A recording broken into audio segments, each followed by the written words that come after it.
عنوان قیام امام حسینی کے کردار ہے۔ امام حسین کا یہ قیام کہ جو کائنات کا سب سے عظیم قیام بھی ہے اور یہ واحد قیام ہے کہ جو تحریک زینبی کی شکل میں آج تک جاری ہوتا ہے۔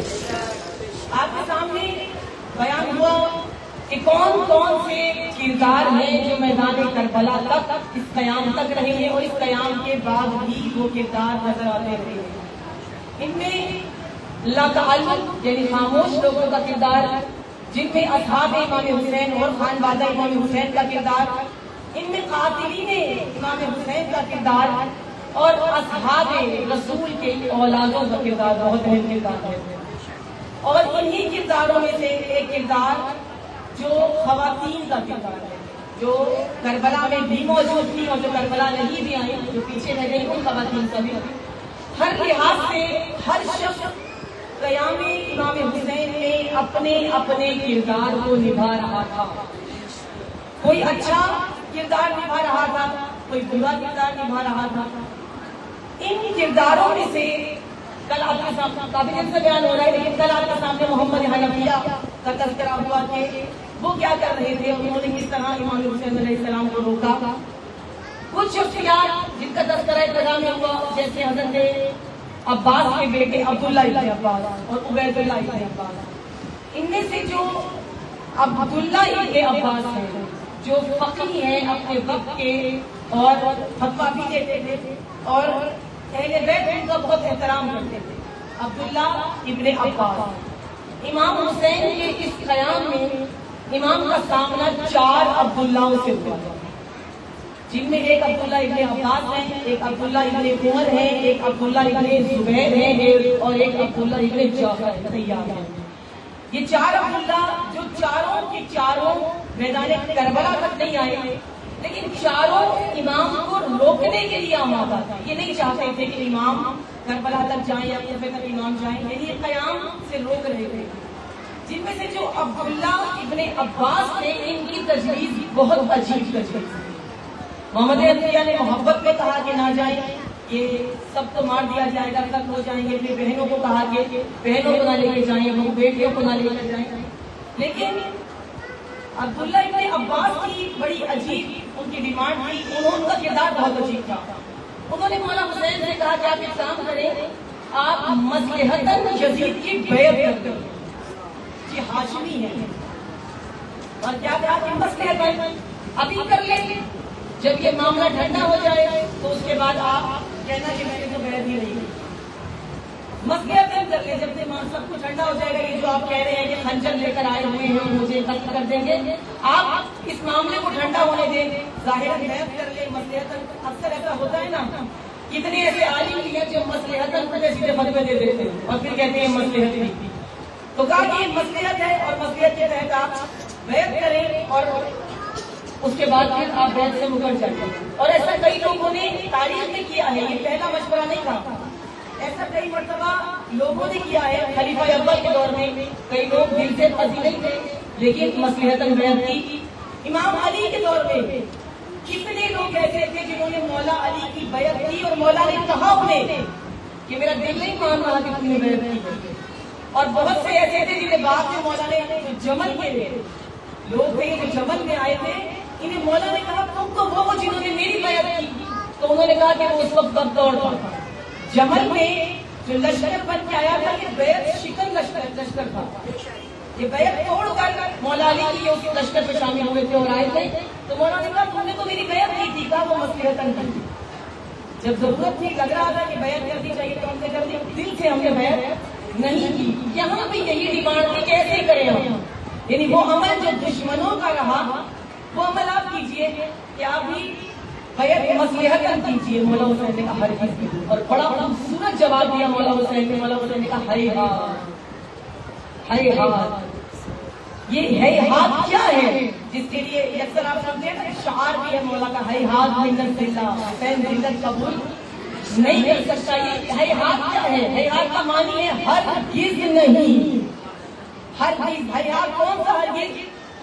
جب یہ عرب میں تب استعمال ہوتا ہے کہ جب کوئی چیز جو ناقابل برداشت ہو جائے، یعنی جس کے لیے برداشت آپ کی ختم ہو جائے، کوئی ایسا مردار جس میں کیڑے پڑ جائیں اور اس کی بدبو ناقابل برداشت ہو جائے، اب آپ وہاں پر کھڑے نہ ہو سکیں جب تک کہ اس کا صفایا نہ کر دیا جائے اس مردار کا، اس گندگی کا، تب تک آپ اس مقام پر نہ جائیں اور پہلے کہیں کہ اس مردار کا، اس بدبو کا، اس چیز کا خاتمہ کیا جائے. یہ ناقابل برداشت ہے. ناقابل برداشت چیز کا خاتمہ کرنے کے لیے ہائی ہاتھ استعمال ہوتا ہے کہ جب تک یہ پلید، جب تک یہ نجاست موجود ہے، ہاتھ نہیں کر سکتا ہے حسین، ملت قبول نہیں کر سکتا، اور جب تک یہ نجاست موجود ہے حسین چین سے بیٹھ نہیں سکتا ہے. یزید جیسے پلیدی، یزید جیسے نجاست جب تک موجود ہے، امام حسین نے کہا یہ ممکن نہیں ہے جو تم مشورہ دے رہے ہو، یہ حسین کے لیے ممکن نہیں، ہرگز نہیں، ہائی ہاتھ ہرگز نہیں. اے ابن عم، حسین بھی نہیں کرے گا، یہ تو آپ کا مشورہ غلط ہے، حسین اس کو قبول نہیں کرے گا. اور پھر ان کو بتایا کہ آپ کیا سمجھتے ہیں کہ اگر میں نے بیعت کر لی تو میں بچ جاؤں گا؟ نہیں. امام حسین نے کہا میری مثال خدا نے قرآن میں دی ہے، اور مثال کون سی دی؟ کہا کہ حضرت یحییٰ، میں شبیہ ہوں یحییٰ کی، جو کچھ انہوں نے یحییٰ ابن زکریا کے ساتھ کیا ہے یہ سب کچھ میرے ساتھ کریں گے، اور یہ اٹل حقیقت ہے، یہ ہوں گے رہے.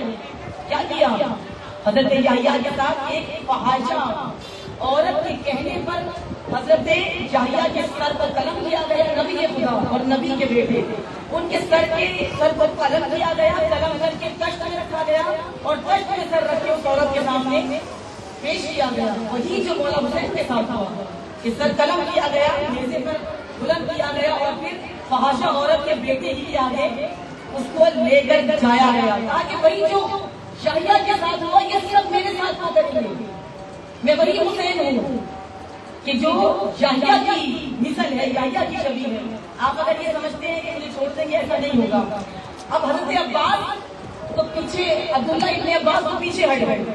اب ایک اور عبداللہ ہے جو عبداللہ ابن عمر تھے، ان کی شخصیت یہ تھی کہ وہ بس عبادت میں مشغول رہتے تھے، ان کا کوئی دلچسپی نہیں کہ انہیں خلافت سے، انہیں کسی چیز سے، یہاں تک کہ خلیفہ دویم کا جب دور آیا اور لوگوں نے کہا کہ اپنے بیٹے کو اپنے بعد آپ منسوخ کر دیں، خلیفہ بنائیں، انہوں نے کہا نہیں، یہ مسلح عبادت میں رہتا ہے، یہ خلافت نہیں سنبھال سکتا. تو وہ جو خلیفہ دویم کے فرزند تھے وہ آئے مولا حسین کے پاس، آ کر مولا حسین کو انہوں نے بھی کہا کہ آپ نہ جائیے، آپ رک جائیے، یہاں عبادت کرتے ہیں.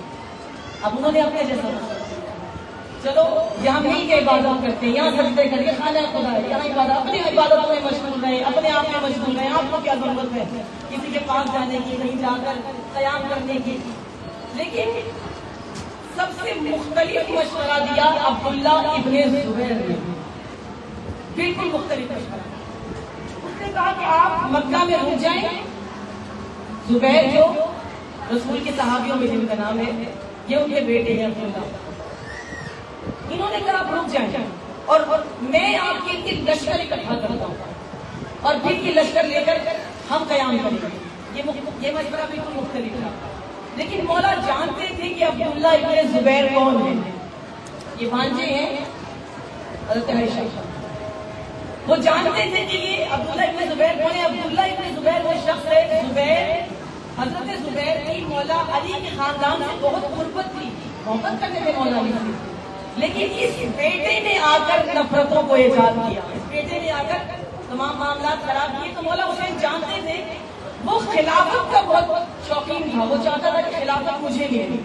اصل مقصد اس کا امام حسین کو روک کر اور لشکر تیار کر کے یزید کے خلاف جانے کا یہی تھا کہ خلافت میرے پاس آئے گی، نہ کہ مولا حسین کے پاس. وہ اس کو وہ خلافت چاہیے تھی اور اس نے اس کے لیے اقدام بعد میں کیا. مولا حسین کے جملے تھے کہ جو میرے ساتھ آئے گا وہ فلاح پا جائے گا، جو میرے ساتھ آئے گا وہ قیامت تک کے لیے زندہ رہے گا. جو میرے، کیونکہ میں معراج کرا رہا ہوں. رسول اللہ جب معراج پر دیکھنے میرے علی مجالس کا جو اس کے بعد آپ کے بعد شخص کا جو ٹاپک ہے وہ معراج حسین ہے. تو میں اگر تھوڑا سا اس کا بیان کروں کہ جب رسول معراج پر گئے تو کیوں گئے تھے؟ اللہ سے ملاقات کی. اور مولا حسین کہہ رہے ہیں کہ میں خدا سے ملاقات کے لیے لے کر جا رہا ہوں، یعنی میں جہاں جا رہا ہوں وعدہ کر کے لے کر جا رہا ہوں کہ یہ جو میرے ساتھ جا رہے ہیں یہ لیے جا رہے ہیں. یعنی حسین وہ ہستی ہے، رسول خدا تنہا معراج پر گئے ہیں، لیکن حسین ابن علی وہ ہستی ہے جو وعدہ کرے نواسۂ رسول، اسی رسول کے نواسے یہ وعدہ کرے کہ میں خدا سے ملاقات کے لیے لے کر جاتا ہوں کہ جتنا لشکر ہے میرے ساتھ، جو میرے ساتھ جائے گا وہ خدا سے ملاقات کرے گا. اور کروائی. کربلا مقام معراج ہے، اور مولا حسین نے رسول نے اوپر گئے تھے، رسول کو لے کے جایا گیا تھا اور معراج کرائی تھی آسمانوں کی. امام حسین نے زمین کربلا پر اپنے اصحاب کو معراج کرایا اور اس کو کہا کہ یہ کربلا مقام معراج ہے. مقام معراج رسول خدا جب گئے تو ملاقات کی حضرت عیسیٰ سے. مقام کربلا وہ ہے کہ جب فخر محمد مصطفیٰ صلی اللہ علیہ وآلہ وسلم سے خود ملاقات کرنے کے لیے حضرت عیسیٰ اتارے جاتے ہیں.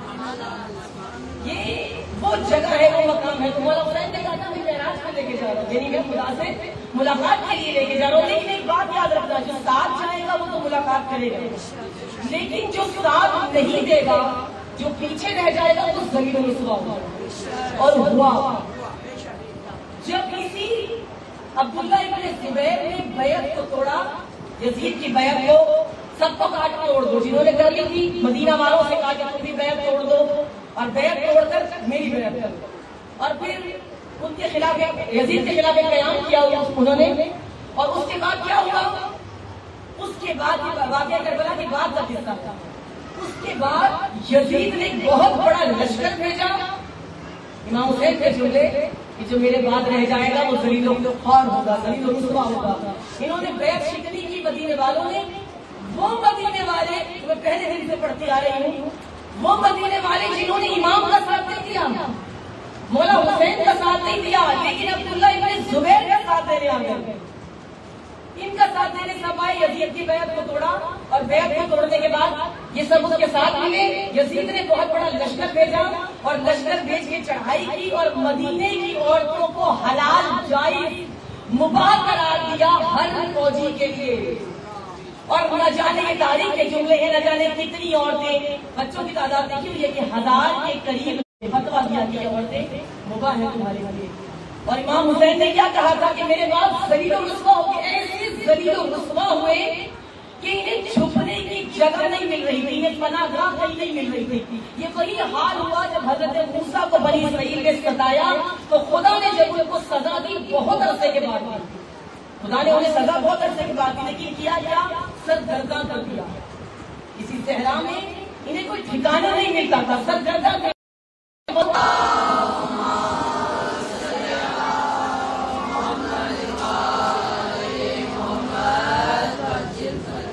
میں نے آپ کے درمیان یہ کہا تھا کہ کربلا ٹرننگ پوائنٹ ہے. اب یہاں سے بگڑے ہوئے اچھے بھی ہو سکتے ہیں اور اچھے بگڑ بھی سکتے ہیں. ایک کردار بہت عجیب ہے، یہ سارے عبداللہوں کے کردار تو ہیں. ایک کردار ہے قاضی شریح کا. قاضی شریح یہ مولا علی کے زمانے میں چیف جسٹس تھا. ہماری زبان میں چیف جسٹس کہتے ہیں قاضی شریح. اس کے نیچے تمام عدالتیں تھیں، یہ باقی سب کچھ اس کے نیچے تھا. یہ مولا علی نے اسے قاضی شریح کی یہ منصب مولا علی نے دیا تھا کہ تم نے فیصلہ کرنا ہے. مولا علی جو خود عادل امام ہیں، انہوں نے اس کو چنا قاضی شریح کو کہ تم میری حکومت میں چیف جسٹس رہو گے. اور یہ بات بے تمام حکومتوں میں چیف جسٹس کے عہدے پر ہی رہا. اور عبید اللہ ابن زیاد نے ایک بہت اہم کام کیا.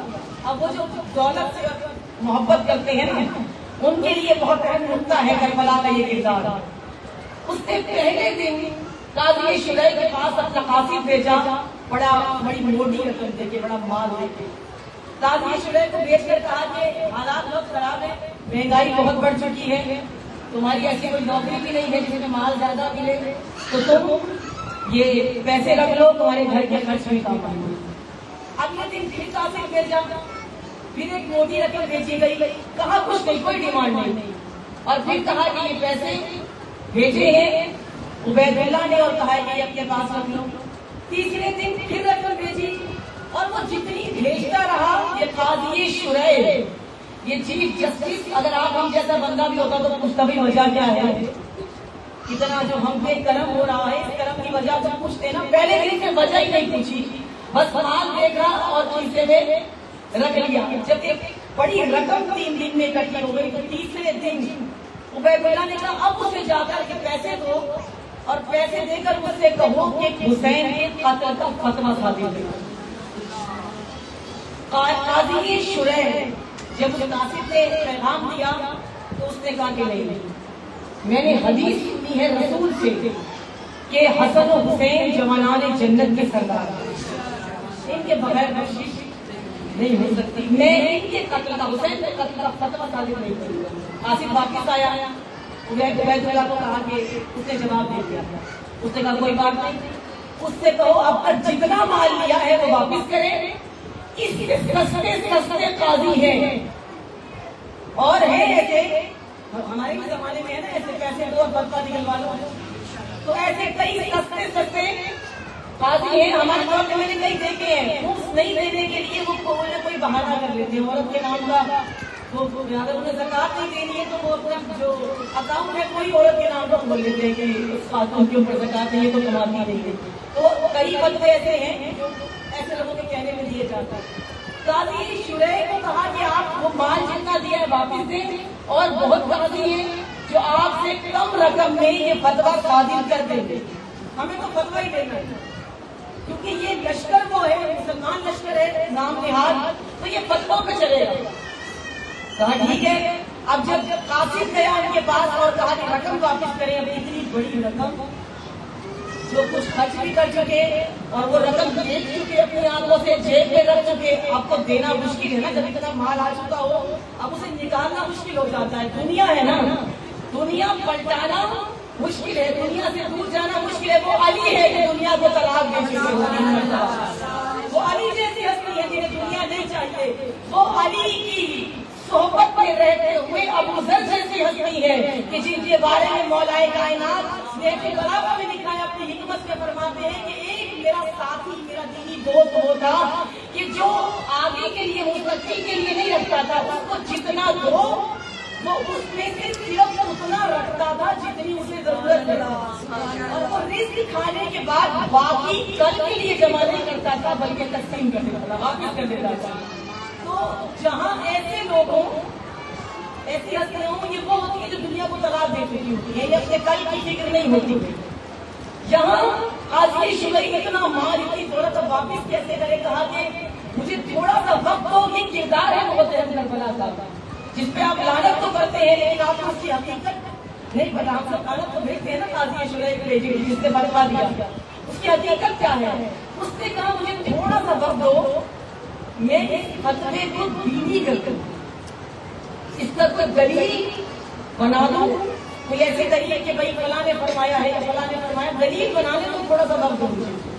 وقت ملا، اس نے دلیل بنائی، اور دلیل بھی کیسے بھائی جو سب لوگ جیسے کدو کھانے کے لیے رسول کی حدیث بنائی ہے نا، ویسی دلیل بنائی۔ اس نے کہا کہ میں نے رسول سے سنا ہے کہ جس کسی نے بھی خلیفہ حق کے خلاف قیام کیا وہ واجب القتل ہے۔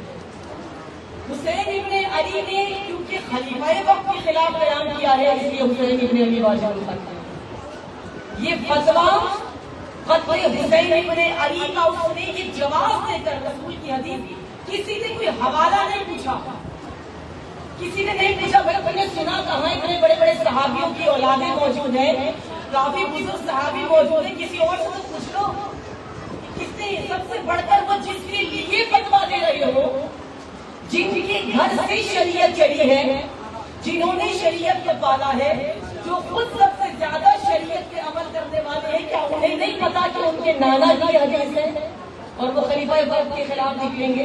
یہ کسی نے سوال نہیں کیا جائے کہ وہ رسول کے بیٹے اور بندے رسول آ رہا تھا۔ قاضی شریح نے فتویٰ دیا، بڑا اہم کردار ہے قاضی شریح کا، فتویٰ دے کر مال لیتا رہا، یعنی دنیا انسان کو اس قدر نیچ کر دیتی ہے، اتنا حقیر کر دیتی ہے، اتنا پست کر دیتی ہے کہ اپنے دور میں جسے علی نے اتنی بلندی دی ہو، امام عدل نے اتنی بلندی دی ہو کہ چیف جسٹس قاضی شرح بنایا ہو، جب وہ دنیا کی محبت میں مبتلا ہو جائے تو اتنا پست ہو جاتا ہے، اتنا گر جاتا ہے، اتنا گھٹیا ہو جاتا ہے، اتنا مردار بن جاتا ہے کہ اسی علی کے بیٹے کے قتل کا فتویٰ صادر کرتا ہے۔ یہ قاضی شرح ہے، بہت رنجیدہ تھا۔ اور اسی لیے کہا کربلا ٹرننگ پوائنٹ ہے، کہاں تھا اور کہاں سے کہاں آ کر گرا، کتنی بلندی سے آ کر واپس زمین پر گرا۔ یہ قتل کے فتویٰ صادر ہوا اور پسر سعد کا لشکر تیار ہوا۔ اور پسر سعد کون؟ یہ جو بار بار مولا حسین میدان کربلا میں کہہ رہے تھے نا پسر سعد کہہ کر پکارتے تھے، یعنی اسے یاد دلا رہے تھے ان کی صحابی کے بیٹے تھے جس نے ایران فتح کیا تھا۔ اس صحابی سعد ابن ابی وقاص، عمر ابن سعد ابن ابی وقاص جو میدان کربلا میں امام حسین کو شہید کرنے کے لیے پہنچا اور تخت حسین کا وہی پر سے سب سے پہلا تیر چلایا امام حسین کی جانب، یہ وہی تھا جو سعد ابن ابی وقاص صحابی رسول کا بیٹا تھا، لیکن اسے وعدہ کیا حکومت غیب، دنیا انسان کی سب جو تاریخ ہے جو سب آپ کے سامنے بیان ہو رہا ہے کہ مجھے کل ایک بار میں بھی کچھ اور میں نے چاہتی ہوں کہ آپ یہ نہ سمجھیں کہ سارا کچھ اپنی طرف سے بیان کر رہی ہوں۔ آپ کو جو رسول کے خاندان کی تاریخ میں نے پڑھی ہے یہ آپ کو ہر ہسٹری کی کتاب میں ملے گی، تاریخ ابن اسیر، تاریخ ابن کثیر میں، تاریخ الاسلام، یہ جتنی تاریخیں اور جتنی تاریخیں آپ کو سب میں حضرت عبد المطلب کی جو ہسٹری جہاں سے میں نے شروع کی وہ سب مل جائے گی۔ اس کے علاوہ تذکرۃ الاطہار کتاب کا نام ہے، اردو میں موجود ہے۔ اس کتاب میں بھی آپ کو تمام ائمہ معصومین کے بارے میں سب حالات ملیں گے۔ ایک کتاب ہے جس کی 2 جلدیں ہیں، پہلی جلد کا نام ہے تاریخ بنی ہاشم و بنی امیہ اور دوسری جلد کا نام ہے تاریخ بنی ہاشم و بنی عباس۔ اس میں 14 معصومین کے مکمل تذکرے پورے حوالہ جات کے سمیت آپ کو وہاں پر ملیں گے۔ اس کے علاوہ جو کربلا کی یہ تمام خطبات جو مولا حسین نے دیے ہیں اپنی پوری زندگی، نہ فقط یہ 28 رجب سے، اپنی پوری زندگی میں جو کچھ فرمایا ہے، جو کچھ بیان کیا ہے، جو کلمات ہیں، جو کچھ کلام ہے مولا کا، یہ موسیقۃ الکلام، یہ موسیقہ ہے کہ پورا کا پورا جس میں امام کی تمام احادیث تمام جملے موجود ہیں، یہ موسیقۃ الکلامات امام حسین علیہ السلام ہے۔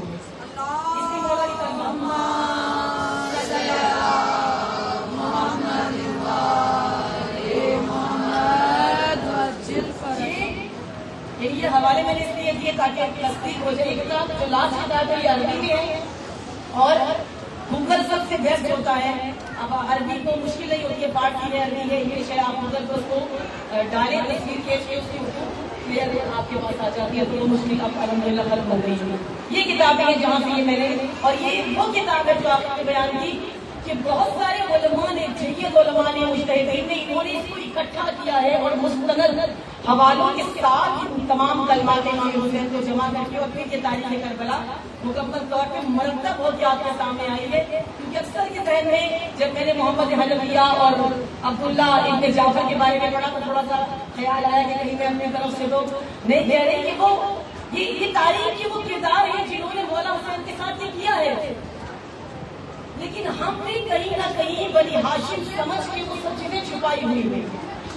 یہ کردار بہت اہم ہے، جہاں یہ کردار ہے وہاں اگر آپ کربلا میں داخل ہو جائیں تو کربلا میں اس سے حسین کردار ملیں گے۔ یہ وہ لوگ جو جوان جہان ہیں، پوری زندگی گزار چکے ہیں، لیکن یہی کربلا ہے جہاں پہ آپ کو کل بیان ہوا علی اکبر جیسا کردار ملا۔ کتنا حسین کردار ہے، کتنا خوبصورت کردار ہے، اور انہیں کرداروں میں کردار ہے علی اکبر کا، حضرت علی اصغر کا کردار ہے۔ بہت مختصر تھا، ابھی مسائل میں نہیں آئی، تھوڑا سا کردار ہے علی اکبر کا، کیونکہ ہمارا بعض لوگ سوچتے ہیں کہ 6 مہینے کے بچے کا بھی کوئی کردار ہو سکتا ہے جس نے اپنے کل وقت میں زندگی کے گزارے ہی 6 مہینے، اور 6 مہینے میں سے جو قیامت کے وقت گزارے ہیں وہ آخری 10 دن گزارے ہیں، اور ان 10 دنوں میں سے جو آخری دن ہے اس آخری دن میں ایک دن میں 6 مہینے کا کردار نہیں ہے علی اصغر کا، حضرت علی اصغر کا کردار ایک عاشور کی عصر سے پہلے کچھ لمحوں کا کردار، یعنی کربلا جب کردار بناتی ہے تو اگر ایک لمحہ بھی کوئی اپنا کردار دکھا دے تو وہ اسے مٹنے نہیں دیتے. یہ وہ معراج ہے، ایک لمحے چند لمحوں کا کردار، لیکن اس کردار نے تاریخ میں سب مٹ گئے. وہ کردار ایک دن کے کردار کا کوئی ہوتا بھی نہیں ہے. ہمارے یہاں کوئی اولاد کسی کے پیدا ہو جائے، ایک دن بچہ زندہ رہے، اگلے دن خدا نہ خواستہ اگر وہ مر جائے بھول جاتے ہیں لوگ، آیا تھا بچہ دنیا میں اور پھر چلا گیا. لیکن ایک ایسا بچہ جو نہ لڑ سکتا ہے، جنگ نہیں کر سکتا، تلوار نہیں چلا سکتا، سواری پر بیٹھ نہیں سکتا، اپنے قدموں سے چل نہیں سکتا، فقط آغوش میں ہے. آغوش میں ہی اپنے کردار کی اتنی وضاحت کسی نے نہیں کی ہے جتنے چند لمحوں میں حضرت علی اصغر نے کیا. اس طرح کی ہے کہ حضرت علی اصغر نے ایک مسکراہٹ سے بتایا کہ میں نام سے علی ہوں، میرا نام علی ہے. اگر میں نام سے علی ہوں تو علی کا مطلب ہے بہت بلند، علی کا مطلب ہے بہت بلند، اور اصغر کا مطلب ہے بہت چھوٹا. اصغر یعنی بہت چھوٹا اور علی یعنی بہت بڑا. میں نام سے علی ہوں یعنی بہت بڑا ہوں، اتنا بڑا ہوں کہ جب تم بڑوں کے کردار کی بات کرو گے، بڑوں کی جنگ کی بات کرو گے، جب عباس علمدار کا نہر فرات سے پانی لانے کا تذکرہ کرو گے، جب میرے بابا حسین کی جنگ کا تذکرہ کرو گے، جب میرے بھیا قاسم کی جنگ کا تذکرہ کرو گے، جب 18 سال کے علی اکبر کے میدان میں اترنے کا تذکرہ کرو گے، جب اتنے بڑوں کا تذکرہ کرو گے تو میرے چند لمحوں کے اس میدان میں آنے کے تذکرے کے بغیر ہماری کربلا مکمل نہیں ہوگی. علی اصغر کی شان نعرہ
نام میں علی اور اصغر یعنی چھوٹا. جب دودے آغوش حسین میں آ جائے تو بہت چھوٹا ہے، ہوں چھوٹا لیکن کام بہت بڑا ہے، عمل بہت بڑا ہے. جتنی ہستیاں میدان کربلا میں آئی ہیں، دشمن نے دیکھا اور دیکھتے حملہ کیا.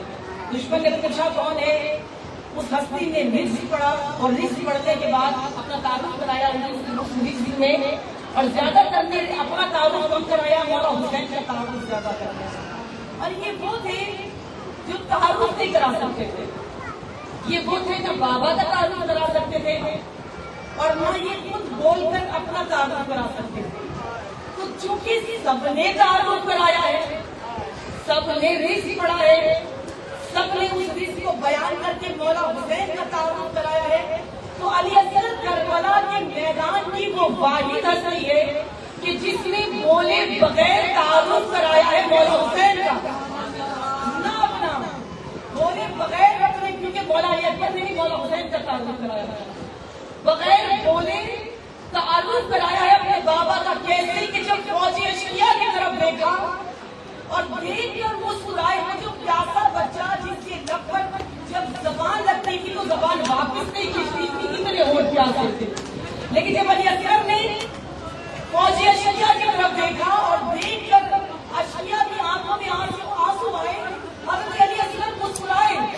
مسکرا کر بتایا کہ میں حسین کا بیٹا ہوں, اس کا بیٹا ہوں جو اگر اپنے بیٹے کے کلیجے سے برچھی کو بھی نکال لے, اگر اس کے بیٹے کے ہاتھوں پر اس کے بیٹے کا لاشا بھی ہو تو وہ تھکتا نہیں ہے, وہ پیچھے نہیں ہٹتا, وہ کسی کے آگے جھکتا نہیں ہے.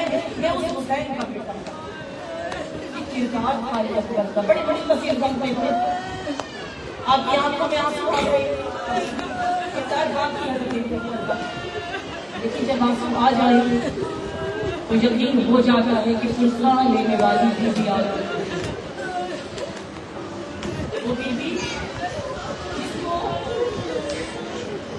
علی اصغر کا غصہ نہیں ملا,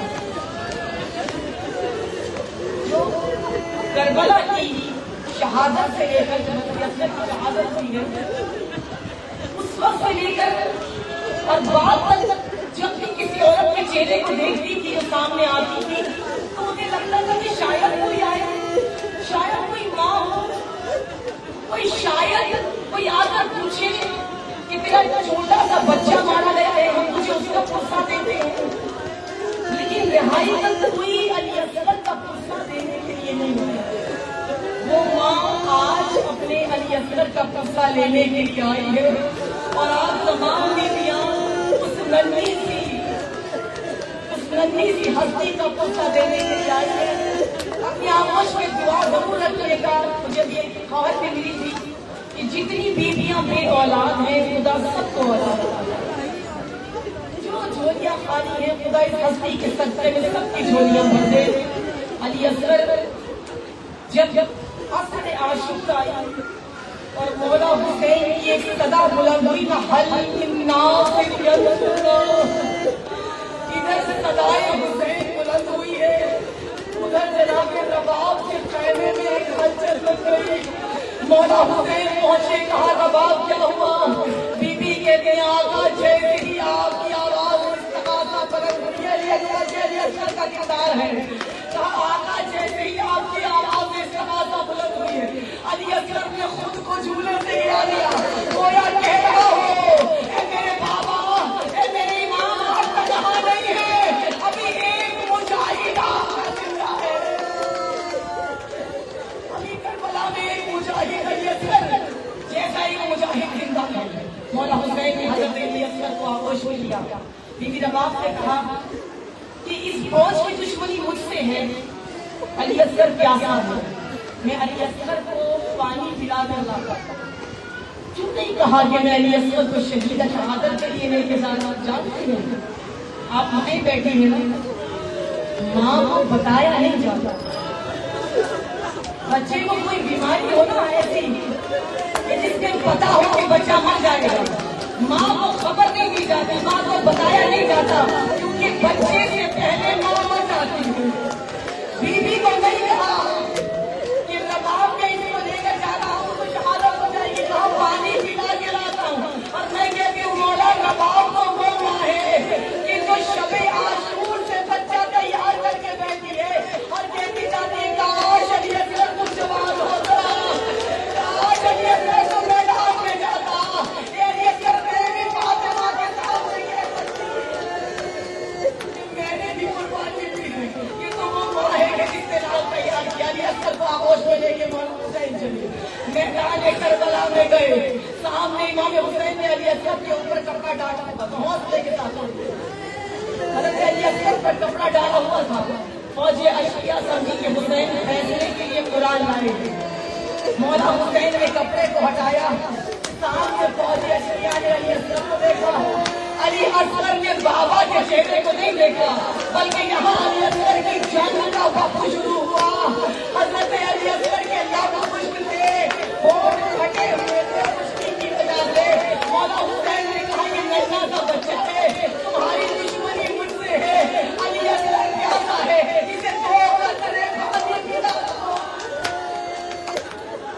جیسے ہی فوج اشقیہ کی نگاہ پڑی,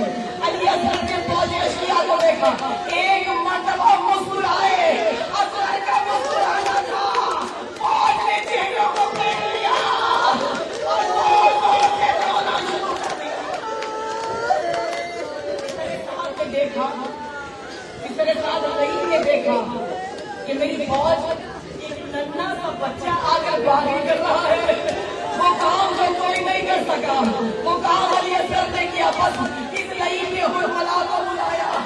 حرملا نے کہا کیا کوئی حسین کی تازہ فوج آئی ہے؟ نہیں، حسین کے پاس فوج نہیں ہے، حسین کے پاس فوج نہیں ہے، یہ ننھا سا بچہ ہے جس کے گلے کا نشانہ لینا ہے، بس اس بچے کو چپ کرانا ہے۔ عدالت حرملا نے کہا کہ تین بچے مت کیا، اب تین بھائی کا تین ہے، تین بھائی کا تین کرا، علی اصغر کے گلے میں تین لگا، اور روایتیں کہتی ہیں ایک انسان اکبر کے سر پہ، ایک انسان اکبر علی اصغر کے نام پہ، ایک انسان اکبر کے گلے میں، ارے تین کیا ہوا؟ حسین کے ہاتھ میں پیدا ہوا،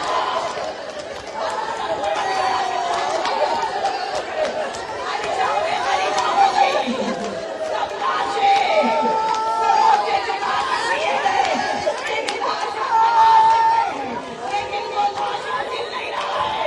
اداکاروں شہیدوں نے لاشیں کی تلاش شروع کی، کبھی نے کربلا سے دل میں ڈالا، ایک جیسے کہ علی کے ساتھ ایک ننھا سا لاشا